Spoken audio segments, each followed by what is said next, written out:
Ebana ni AJ kama kawa kama dawa. I hope you are fine na unaendelea fresh kabisa na mishe zako. Ebana, hii ni The Info, langu jina ni Given Keys. Kazi yangu mimi ikiwa ni moja tu, kuhakikisha kwamba na kufahamisha wewe hapo kile kitu ambacho ulikuwa haukifahamu. Sasa The Info leo bana inakusanua kuhusiana na kitu kimoja hivi. Inamzungumzia ndege ambaye anafahamika kwa jina la kunguru. Sasa kunguru bwana ni ndege ambaye watu wengi sana tunamfahamu, lakini sasa The Info leo inakuletea maajabu fulani ya ndege huyu. Bana, ndege huyu unaambiwa ni ndege ambaye ana kumbukumbu kama za binadamu, na hivyo inasemekana kwamba ndege huyu ikitokea amefanyiwa kitu chochote kibaya na aidha kiumbe kingine au binadamu mwenyewe, basi ni ndege ambaye huwa haachi kukumbuka na anakuwa ana roho ya kisasi.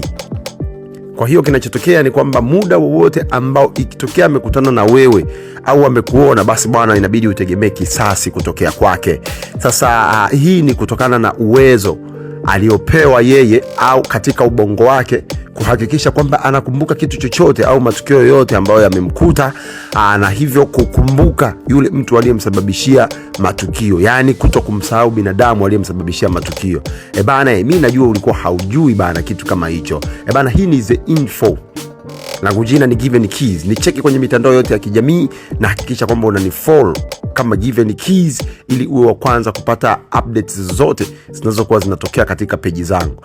Bana, hii ni The Info. I'm logged out.